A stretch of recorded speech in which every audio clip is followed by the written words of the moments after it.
नमस्कार बंधुरा तो आजकेर भिडियोते आमरा आलोचना करब टेक्नो तरफ थेके आसा सर्वप्रथम 5G स्मार्टफोन सम्बन्धे। और एटार नाम हच्छे टेक्नो पोवा 5G जेटार आपनि पिक्चार देखतेई पाच्छेन। अलरेडी अ্যামাজনে एर सब पिक्चार एसे गेছে माने टीजार पोस्टार एसे गेছে।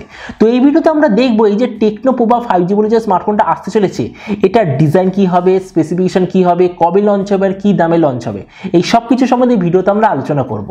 তো চলো শুরু করা যাক। ভিডিওটা কোনো সময় নষ্ট না করে আপনি যদি গ্যাজেট ওয়ার্ল্ড বাংলা চ্যানেলে প্রথমবার আসেন আর এখন স্মার্টফোন রিলেটেড ভিডিও ডেইলি দেখতে চান তাহলে গ্যাজেট ওয়ার্ল্ড বাংলা চ্যানেলটা সাবস্ক্রাইব অবশ্যই করে নেবেন। তো প্রথমে আমরা আলোচনা করব এটা ডিজাইন সম্বন্ধে। এবার দেখুন টেকনোর এই যে স্মার্টফোনটা শুধুমাত্র একটাই কালারে এবারে লঞ্চ হবে, যেটা হলো এই ব্ল্যাক কালারের এডিশন। আর এর পেছন দিকে আপনি নরমাল প্লাস্টিক ব্যাক কভার দেখতে পাবেন। তো এই স্মার্টফোনটার থিকনেস হবে 9.1 মিলিমিটার আর এর ওয়েট হবে 203 গ্রাম। ডিসপ্লের দিক থেকে আপনি নিতে পাবেন 6.9 inch full HD plus 120 hertz IPS LCD display. এতে আপনি পাবেন 180 হার্জের টাচ স্যাম্পলিং রেট। এর maximum screen to body ratio হবে 91%। আর টেকনোর বাকি সব স্মার্টফোনের মতো এতেও আপনি এনইজি গ্লাসের প্রোটেকশন আপনি দেখতে পাবেন। প্রসেসরের দিক থেকে আপনার নিতে থাকবে ডাইমেনসিটি 900 প্রসেসর, যেটা অবভিয়াসলি একটা খুবই পাওয়ারফুল 5G প্রসেসর। আর এই স্মার্টফোনটা আপনি 5Gর জন্য টোটাল 11খানা আলাদা 5G ব্যান্ড দেখতে পাবেন। ক্যামেরার দিক থেকে আপনার নিতে থাকবে 50, 2 আর একটা এআই সেন্সার ব্যাক সাইডে। আর ফ্রন্টে আপনি পাবেন 16 মেগাপিক্সেলের ক্যামেরা। এর ব্যাক ক্যামেরায় আপনি পাবেন কোয়াড এলইডি ফ্ল্যাশ।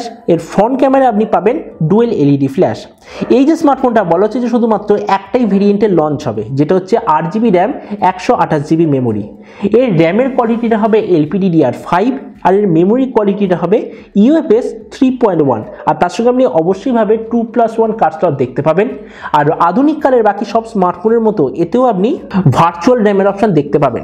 তার মানে দেখুন এই স্মার্টফোনটা এই প্রাইস পয়েন্টের প্রথম এরকম স্মার্টফোন হতে চলেছে যাতে আপনি UFS 3.1 আর LPDDR5 এর র্যামের কম্বিনেশন দেখতে পাবেন। ব্যাটারির দিক থেকে আপনার এতে থাকবে 6000 mAh ব্যাটারি, তার সঙ্গে 18 ওয়াটের চার্জার। আর যে কানেক্টিভিটি সেটা আপনি পাবেন USB Type-C। তো এই স্মার্টফোনের বাকি কিছু এবার ফিচার হলো এতে আপনি 3.5mm জ্যাক পাবেন, সাইড মাউন্টেড ফিঙ্গারপ্রিন্ট সেন্সর থাকবে। যে অ্যান্ড্রয়েড ভার্সন সেটা আপনি দেখতে পাবেন অ্যান্ড্রয়েড 11। তো এবার সবচেয়ে মেইন জিনিস এই যে স্মার্টফোনটা কবে লঞ্চ হবে, কি দামে লঞ্চ হবে। তো দেখুন এই স্মার্টফোনটার যে টিজার পোস্টার সেটা অলরেডি অ্যামাজন ওয়েবসাইটে এসে গেছে। তার মানে আমরা এটাই বলতে পারি যে নেক্সট সপ্তাহে সানডে শেষ হওয়ার আগে এই স্মার্টফোনটা অবশ্যই ভাবে লঞ্চ হয়ে যাবে। তার মানে হলো 13ই ফেব্রুয়ারির আগে ডেফিনিটভাবে এটা ইন্ডিয়াতে লঞ্চ হয়ে যাবে।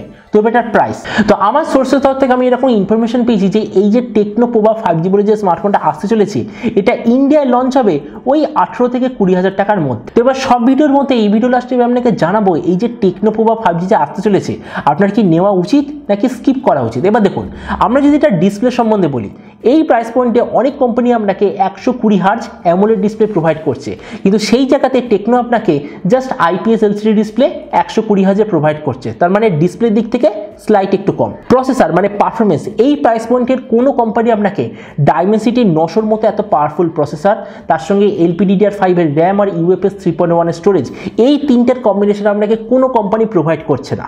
তার মানে হলো পারফরমেন্সের দিক থেকে এটা একদম নাম্বার 1 স্মার্টফোন। এরপরে হলো 6000 mAh ব্যাটারি, অবভিয়াসলি খুব ভালো, কিন্তু চার্জারটা একটু কম, যেটা হচ্ছে 18 ওয়াটের চার্জার। তার বদলে আমার মতে মনে হয় যদি 30 ওয়াট বা 33 ওয়াটের হতো তাহলে আরো ভালো হতো। আর এই প্রাইস পয়েন্টে বেশি র্যাম আর স্টোরেজের জন্য এতে আপনি পাচ্ছেন 8GB 128GB ভেরিয়েন্ট। আর আমার মতে মনে হয় না এই প্রাইস পয়েন্টে কোনো কোম্পানি আপনাকে এত ভালো পারফরমেন্সের সঙ্গে 128GB ভেরিয়েন্ট আপনাকে প্রোভাইড করবে। তো এই জন্য ভিডিও লাস্টে আপনাকে এটাই বলবো যে আপনার যদি টার্গেট থাকে 20,000 টাকার মধ্যে কোনো এমন স্মার্টফোন নেওয়া যাতে গেমিংয়ে কোনো ধরনের কোনো প্রবলেম হবে না, কোনো ধরনের হ্যাং ল্যাগের ইস্যু থাকবে না, মানে পারফরমেন্স হবে সবচেয়ে ভালো, তাহলে আমার মতে মনে হয় এই টেকনো পোভা 5Gটা আপনার নেওয়া উচিত। অথবা আপনার যদি টার্গেট থাকে এই মুভি দেখার জন্য অথবা আপনি বেশি যদি ট্রাভেল করেন যার জন্য আপনার লাগবে অনেকগুলো 5G ব্যান্ড, আপনি যদি এরকম কোনো স্মার্টফোন নিতে চান তাহলে আপনার জন্য টেকনো পোভা 5G অবশ্যই খুব ভালো। কিন্তু আপনার যদি টার্গেট থাকে ফটোগ্রাফি করার জন্য নেবেন তাহলে একদমই এটা নেবেন না, কেননা এর চেয়ে অনেক ভালো স্মার্টফোন এই প্রাইস পয়েন্টে অ্যাভেলেবেল আছে। তবে আপনি যে কমেন্টে আমাকে অবশ্যই জানাবেন যে এই যে টেকনো পোভা 5G বলে যে স্মার্টফোনটা আসতে চলেছে এটা স্পেসিফিকেশন আর প্রাইস শুনে আপনার কি মনে হলো, আর যেই দামে এটা লঞ্চ হবে সেই দামে আপনি কি এটা নিতে চান নাকি প্রাইস পয়েন্টে অ্যাভেলেবেল অন্য কোনো স্মার্টফোন নিতে চান, এটার সম্বন্ধে নিচে কমেন্টে বলতে আমাকে একদমই ভুলবেন না। তো চলুন দেখা হবে আগামীকাল এরকম একটা টেক ভিডিওতে। Till then stay tuned and always remember, think positive, be positive. Thank you.